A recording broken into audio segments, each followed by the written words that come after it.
Olá, estamos começando o Saúde em Foco. Que bom ter você aqui comigo no programa.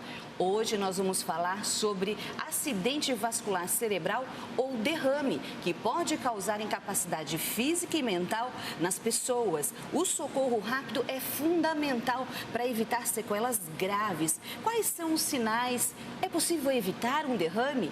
Quem vai responder isso para a gente é o Dr. Eduardo Silva, neurologista, que gentilmente aceitou o nosso convite aqui do Saúde em Foco para explicar tudinho sobre o derrame cerebral vascular. Doutor, muito obrigada por sua presença em nosso programa.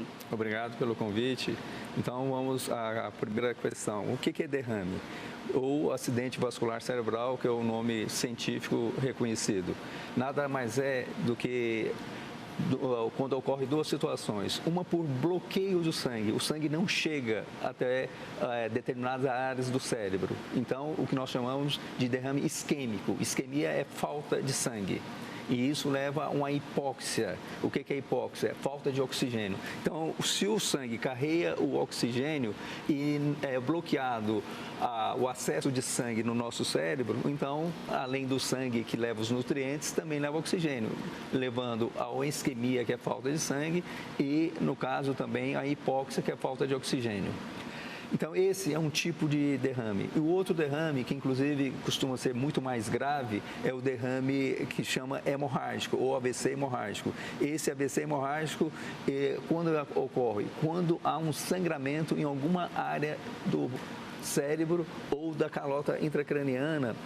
Então, nós podemos configurar ou chamá-lo de AVC hemorrágico. Doutor, o AVC, ele é tão grave e importante para o cérebro quanto um infarto é para o coração?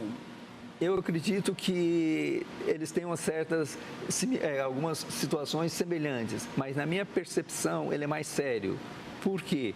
Porque o infarto, normalmente, ele pode levar ao óbito e o derrame também pode levar ao óbito. Agora, o infarto, normalmente, quando não leva a óbito, a grande maioria das pessoas, ela tem uma condição de vida razoável, o que não ocorre com um derrame. Então, por isso que, na minha opinião, o derrame é muito mais sério.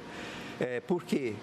Porque a partir do momento que ele deixa sequelas como perda da fala, perda do movimento, alteração do nosso cognição. O que é cognição? É comportamento, é nossa capacidade de entendimento, de compreensão.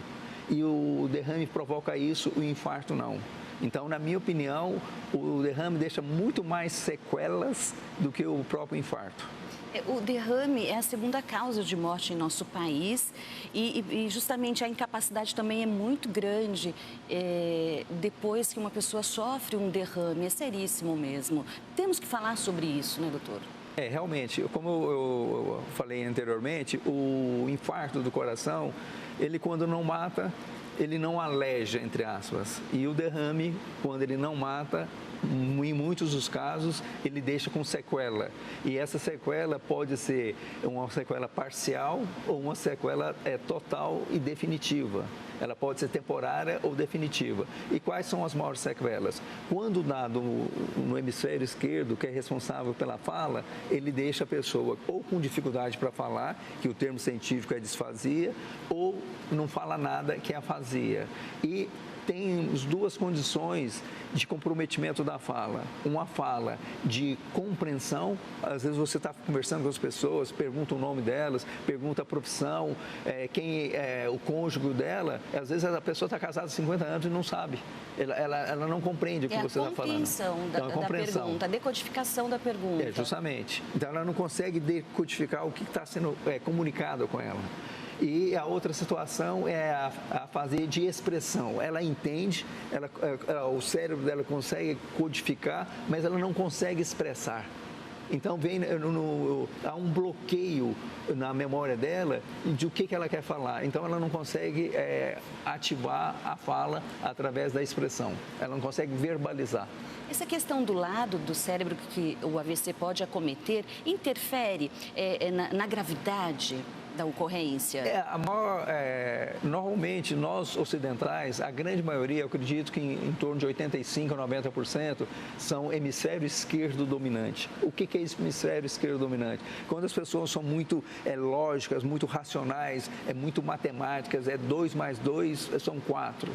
E isso, ela tendo um predomínio de dominância do hemisfério esquerdo, ela vai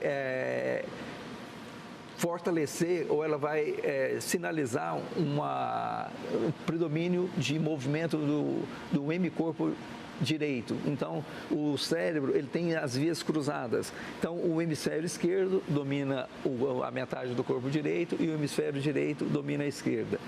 E também, como é uma área da lógica, a pessoa, e mesmo da linguagem, que é representada no hemisfério esquerdo, ele acaba se tornando mais grave do que um comprometimento do hemisfério direito. Porque o hemisfério direito, dificilmente, a não ser pessoas que têm o hemisfério, a dominância trocada, que vai dar algum comprometimento de fala. Então, a fala, nós sabemos que lógico que nós temos vários tipos de comunicação, mas a comunicação no nosso dia a dia com as pessoas, desde criança, é através da palavra. É lógico que nós temos uma comunicação através de gestos, através de expressão, porque o corpo fala. Agora, a comunicação oral, a verbal, ela sendo comprometida, então, na percepção de uma pessoa que tem um derrame com comprometimento do hemisfério direito e outra com o esquerdo, a esquerda é muito mais sério e deixa muito mais sequela justamente pela essa dificuldade ou perda parcial de comunicação. O senhor falou sobre esse funcionamento do cérebro e da personalidade da pessoa. A pessoa que é muito nervosa, muito estressada, isso pode desencadear um derrame? Sem dúvida. Nós sabemos, vários estudos, inclusive na Universidade de Harvard, que as pessoas que têm muito estresse, e principalmente elas têm muita hostilidade, eles classificaram pessoas tipo A e tipo B. A tipo B são pessoas mais cordatas, pessoas que têm mais flexibilidade, pessoas que se adaptam ao meio e elas têm um autocontrole maior. Enquanto que a pessoa tipo A, as pessoas super irritadas, nervosas, hostil numa comunicação, numa interação com as outras pessoas, a chance delas terem AVC e infarto do miocárdio é em torno de 5 vezes maior do que a pessoa mais calma.